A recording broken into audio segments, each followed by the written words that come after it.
Welcome back to Plague Scythe Studios, everyone. Today we're going to be taking a look at a category of gear that I've otherwise kind of neglected in my videos with the Digitech Metal Master distortion pedal.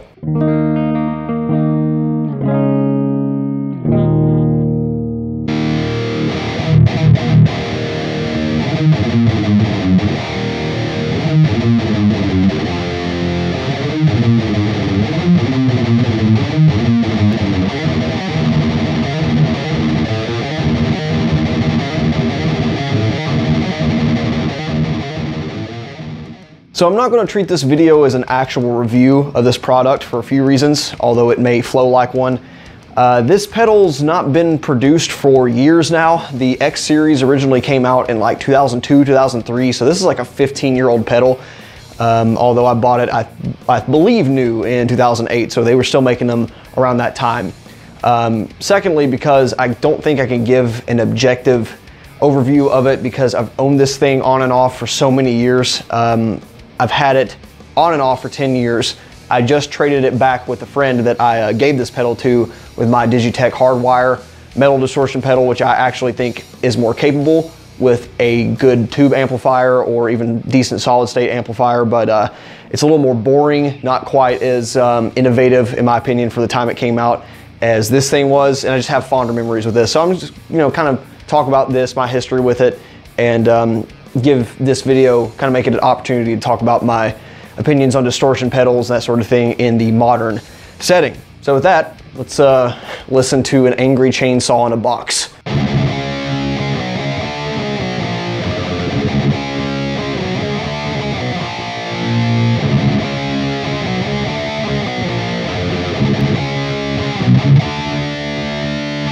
So in the Christmas of 2007, I upgraded from the 15-watt Squire combo that came with the Stratocaster bundles back in the day, and I'm sure they're still shoveling those things out the door right now, to a Marshall MG250 2x12 combo, and I still have it. You've seen it in a couple videos, actually.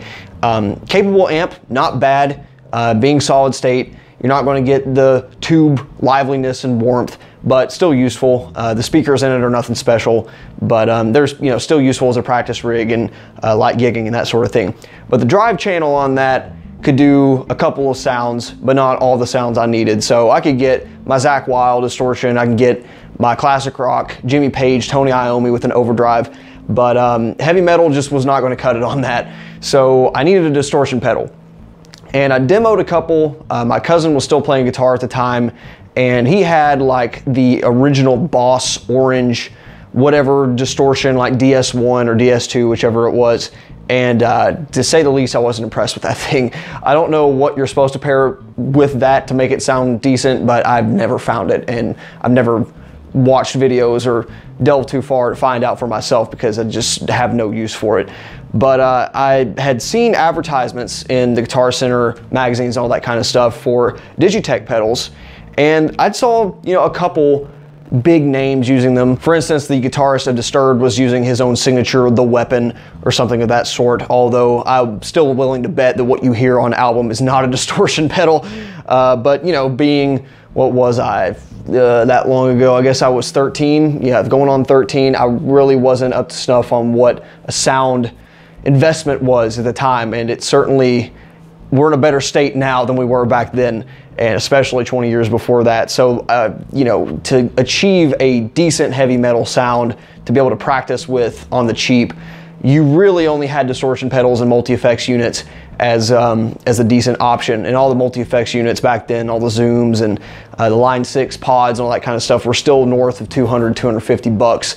And my amp had all the built-in chorus and some flanger delay stuff, and I wasn't getting crazy into it yet, so I just said, screw it, I'll get me a distortion pedal. And I heard some buzz about this. The X series had been around for a while, and I just picked one up new and used it for several years, probably up through 2012, 2013. The big claim to fame of the Metal Master was this morph knob here.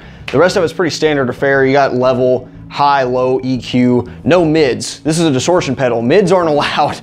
And you have one in, you have an out one for your amp, out two that has some type of cabinet EQ applied, which if you listen is nothing special at all. Matter of fact, I would personally never use this straight into a mixer, even if all I had was like a, again, 15, 20 watt practice amp, because if you disengage this for your cleans, you are basically just plugging your guitar straight into a mixer, and only a few genres I think that actually works for. But if you need it, it's there.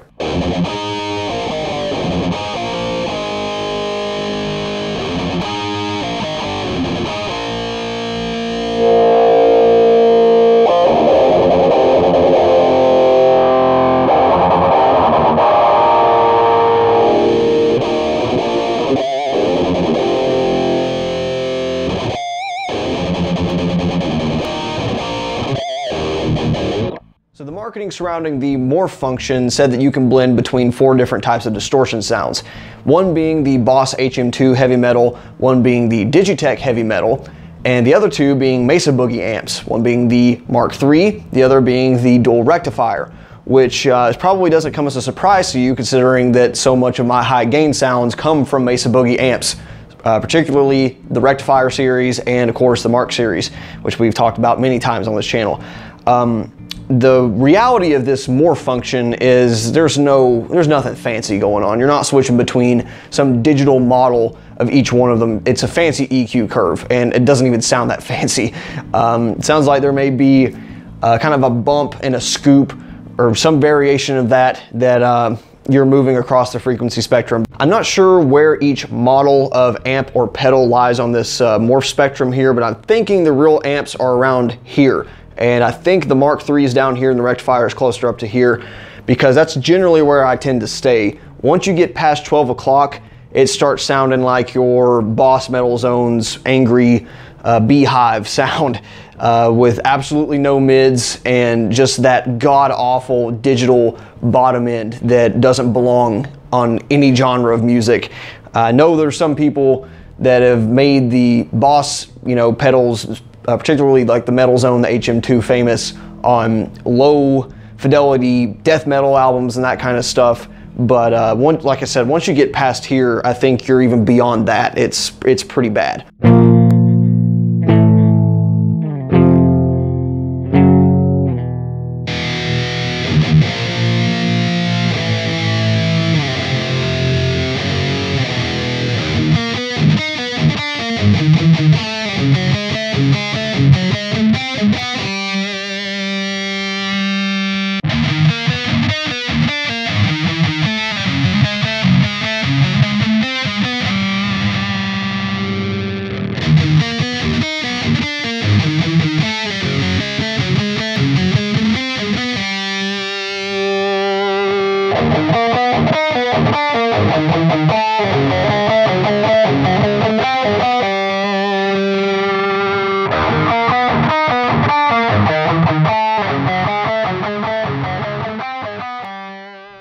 Because this range of the morph spectrum isn't quite as devoid of mids as the rest of it is, you can actually kind of get away with just plugging it through the effects loop of your amplifier or through something like a cab sim if you're going straight into a board.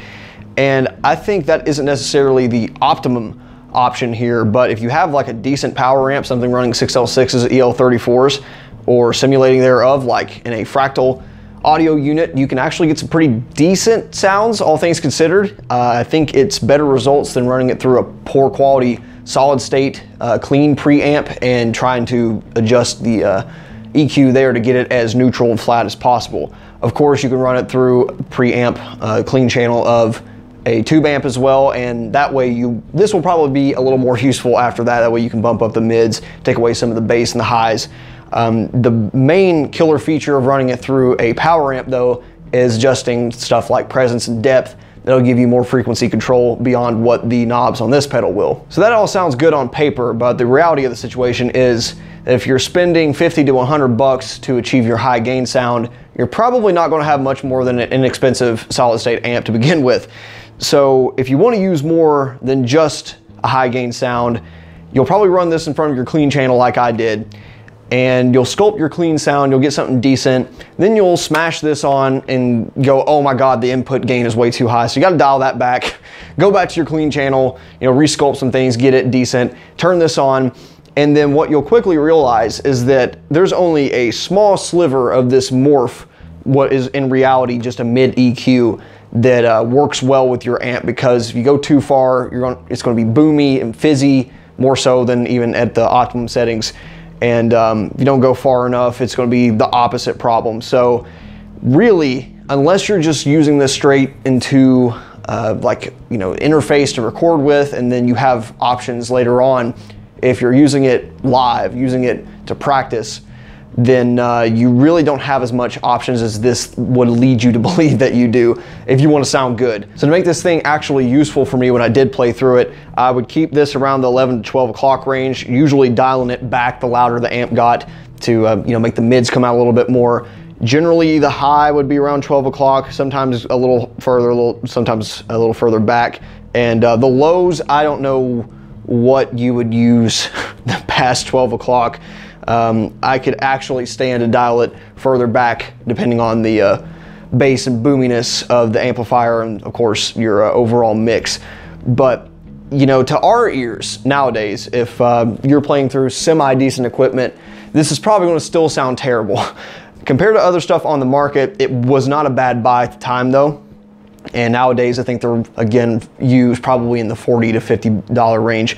I imagine you're not going to find many that look as good as this does. There's only been like a couple times I put Velcro on the back, so that's still in pretty good shape. And it's never seen too rough of handling. There's a little bit of rust spots there, but again, nothing terrible. You pick up one of these, I'd imagine most of the fonts wore off and all that kind of stuff, because I played maybe a dozen gigs and parties and that kind of stuff with that. And to the people that attended those parties, this sounded good enough. Of course, alcohol was involved, which always helps, but the general population, especially when you're jamming in a basement, it's the difference between a tube amp and this when you're just a high school kid jamming with your friends is not, I don't think, worth the upcharge at that point. And I'm glad that I gambled, because it did pay off. Now we got stuff like the AX8, Line 6 Helix, all these other infinite rigs in a box that is a much better value proposition that allows especially the gigging musician to get more sounds. And that was always a conundrum I was tied in, is trying to play clean stuff, classic stuff, extremely distorted stuff, all on one pedal board and sound halfway decent doing it. 10 years later, as much fun as it was to grab my Pawn Shop Jackson and slam this thing through my headphones, play some classic thrash metal riffs, I don't think I could recommend this pedal or pretty much any other distortion pedal to a guitarist nowadays, whether you're starting out or you've been playing for 4 or 5 years and you just need a new high gain sound. They're just, I don't know how they could possibly survive much longer, except among some very niche segments that again may love lo-fi Swedish death metal that use the Boss HM2 and the Metal Zone, that kind of stuff. But majority of guitar players nowadays are probably looking for that modern 5150 rectifier sounding rock guitar, and this isn't it.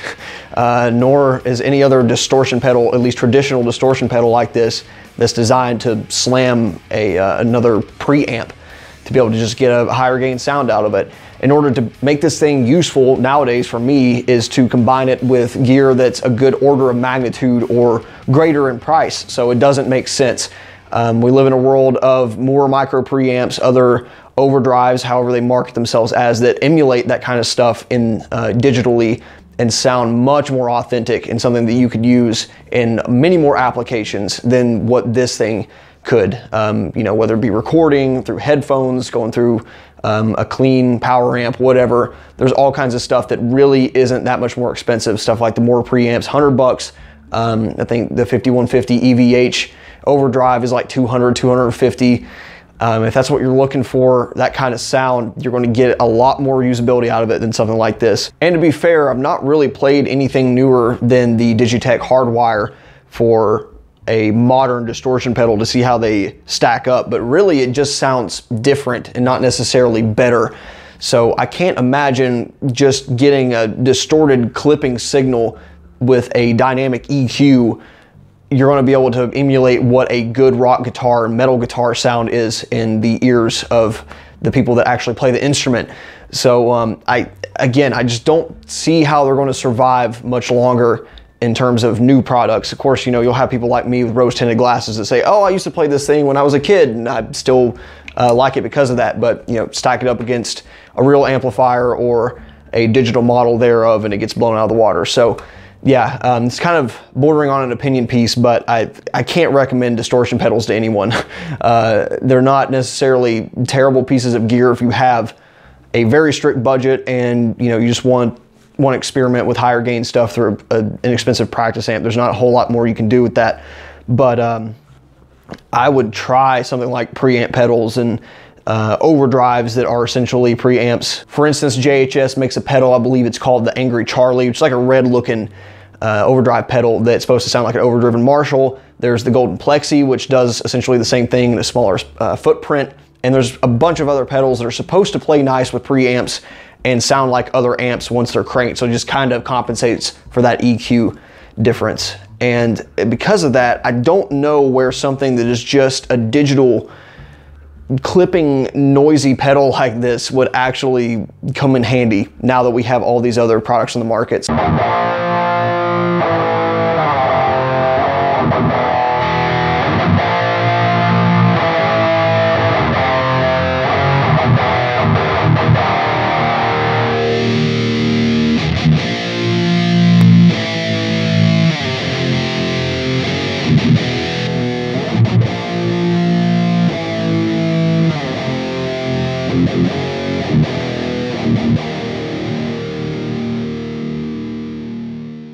So now this is basically just a conversation piece because you're not going to hear this on any video from here on out more than likely, nor any semi-professional produced thing that I make. So yeah, I guess it'll sit in the closet a little longer, but I can't throw it away. It's where I started. So yeah, that'll be about that. It's a little fun little look at the Digitech Metal Master. If you like this video, maybe we'll take a look at some other old stuff I've got lying around and run it through its paces like I did with this. Other than that, we'll see you next time. Thanks for watching. Bye.